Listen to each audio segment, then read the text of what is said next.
Hello everybody, get ready for some tonal whiplash. So lost media is a pretty popular subject on YouTube and has been for a while now. I'm sure many of you have good memories of being scared to watch Blameitonjorge with the lights out. It's actually pronounced Jorge.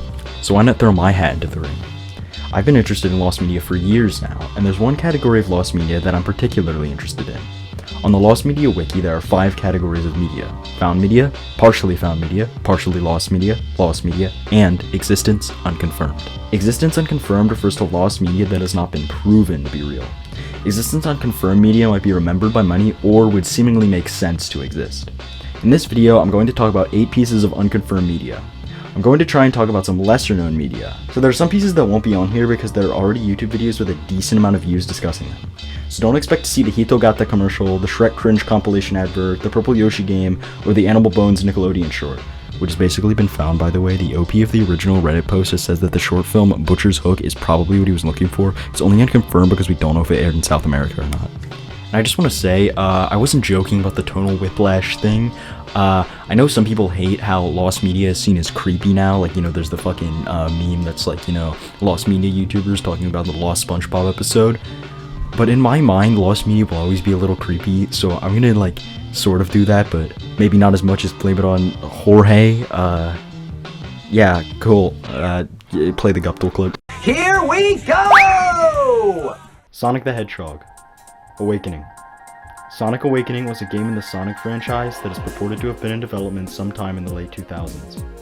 The game was never announced, and no screenshots or concept art have ever surfaced online. The only proof of the game's existence comes from the website of Pete Capella, the original voice actor for Silver the Hedgehog. Listed between Sonic 06 and Sonic Rivals is a game titled Sonic the Hedgehog Awakening. Some theorize that Awakening was simply an alternate title for a different Sonic game, but the only game that theory would apply to is Black Knight, which seems unlikely. Because the game is situated between 06 and Sonic Rivals, many believe that the game was a sequel or spin-off to Sonic 06 that was cancelled due to that game's notoriously bad reception. As Capella is the only voice actor credited for the project, some have speculated that the game was meant to focus on Silver. It is unknown how far in development this alleged game was, seeing as how voice acting was supposedly recorded for the title. Due to the incredibly small amount of information on this game, its existence will likely forever remain a mystery. The Babushka Lady photos. On November 22, 1963, then US President John F. Kennedy was assassinated in the city of Dallas, Texas. The most famous video of the assassination is known as the Zapruder film, but some claim that there was another eyewitness who took photos of the assassination. Named the Babushka Lady due to her Russian headscarf, this woman was allegedly holding a camera. She can be seen in multiple assassination videos, and her behavior has been described as odd. As others ran for cover or ducked to the ground, the Babushka Lady remained standing, seemingly unfazed by the shooting. There have been numerous conspiracy theories regarding the Babushka Lady. Some claim that she was a Russian spy or an assassin holding a camera gun. To this day, the Babushka Lady has never been found. In 1970, a woman named Beverly Oliver claimed to be the Babushka Lady, but her story is regarded as false by most due to serious issues and inconsistencies with her account. No footage or photos taken by the Babushka Lady have ever surfaced online. Pull My Strings. Pull My Strings refers to a song performed at the Bay Area Music Awards by punk rock band Dead Kennedys. The band was meant to open the event with the performance of their song California Über Alles. The band walked onto the stage wearing matching white shirts, spray-painted with the letter S. They proceeded with playing California Über Alles for a few seconds before lead singer Jello Biafara said this. We gotta prove we're adults now! We're not a punk rock band, we're a new wave band! The members of the band proceeded to pull neckties from which they had at the back of their necks to the front of their shirts, thus turning the S into a dollar sign. The band then performed a song titled Pull My Strings.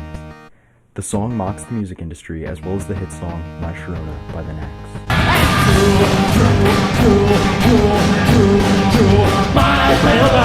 The show was broadcast live to radio stations, but no footage of the Dead Kennedys' performance is known to exist.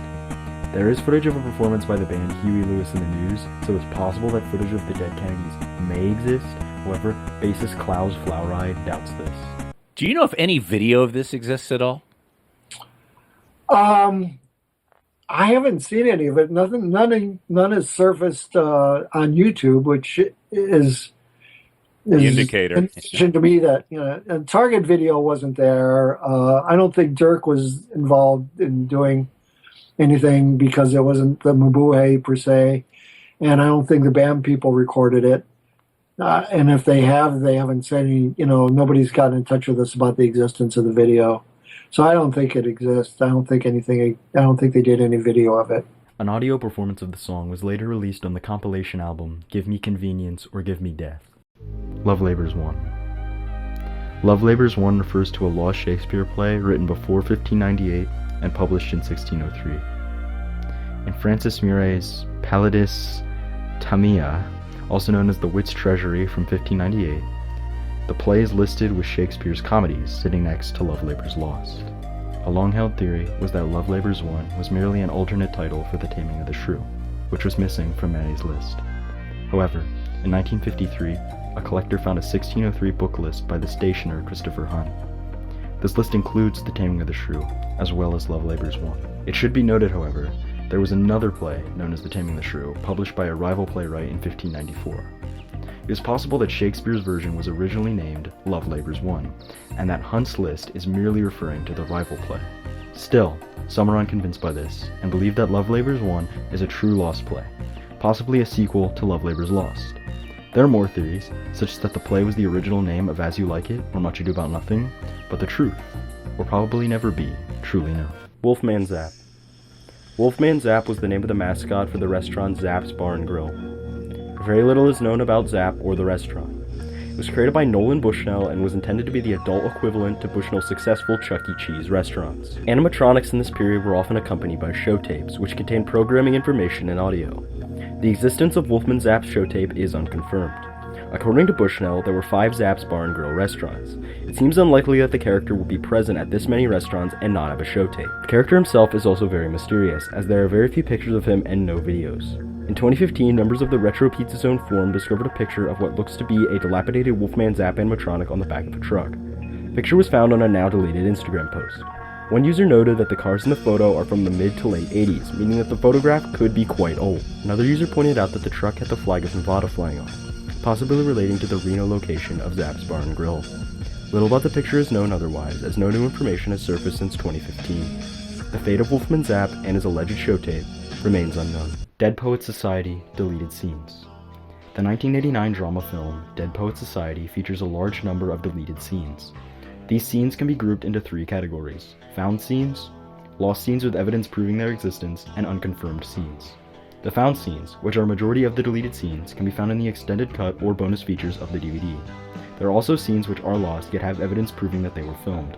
These include Neil's funeral, which has rehearsal footage, or Neil's speech, which has on-set photography. The final group is what we are interested in. The Tumblr user, Propaganda for Poets, shared a picture of Keating lying on the floor of the classroom. The source of the image is unknown. On August 20th, 2022, another image of this alleged scene was discovered.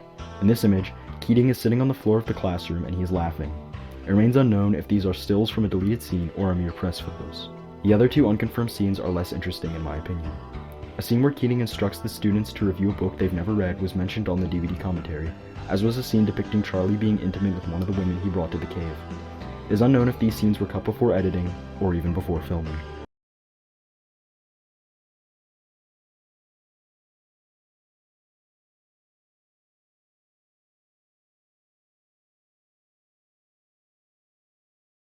Zaragnaza. Out of all the entries in this video, Zaragnaza is the media that I wanted to talk about the most.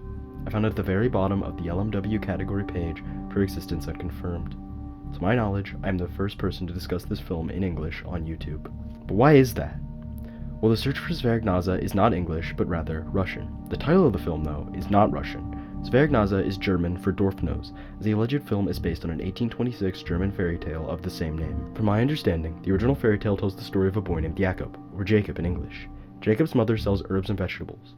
One day, their vegetable stand is visited by an ugly old woman.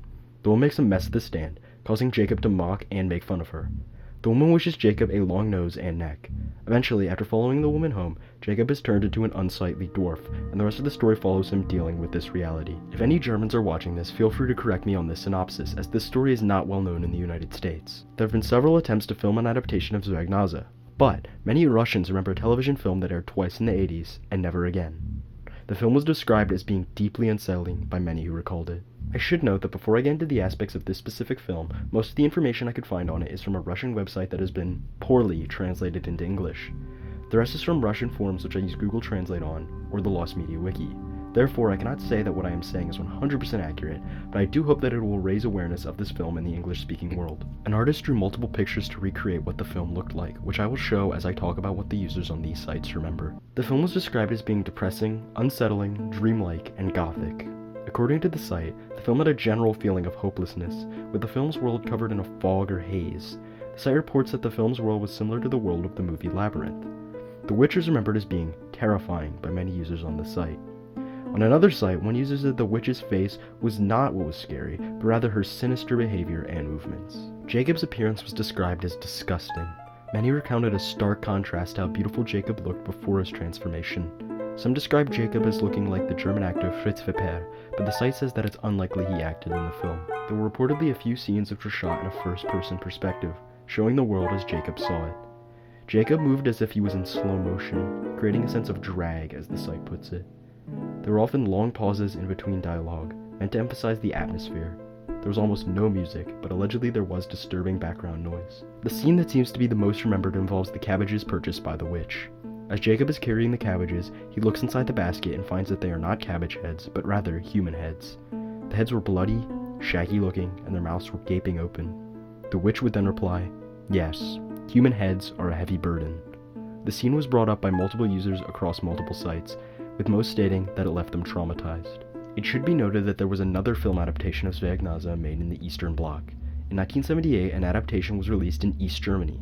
This has led some to believe that people are simply misremembering the East German film.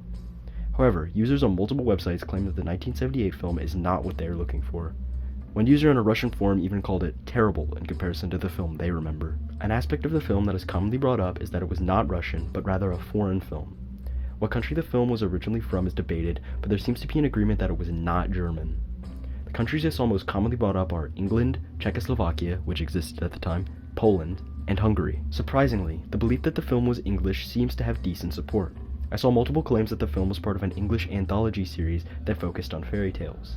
This makes sense if the film really is from the mid to late 80s, as the Soviet policies of perestroika and glasnost opened Russia up to the Western world. All attempts to find the film have resulted in dead ends or no information.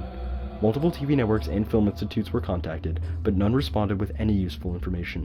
There have also been rumors which ended up being false, like the Hungarian Video Club of horror fans having a copy.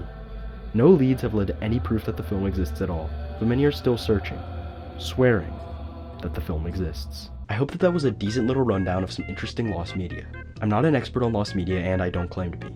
If you're interested in any of these specific pieces or want to research some on your own, I highly recommend the Lost Media Wiki. I have a link to the articles for all the pieces discussed in this video in the description. As for this channel, stay tuned until the end. Bye.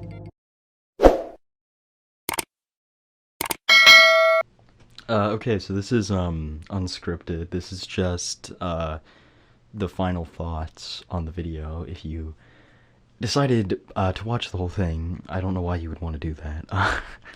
So yeah, this is the first like edited-ish video I've made. I've made videos before. This is not my first channel, but this is like probably the biggest one I've ever made, and it's the first one where I've had to. Well, I've done ones where I've recorded audio before and edited, but I've never uploaded them because I made them when I was 14 and they sound like ass.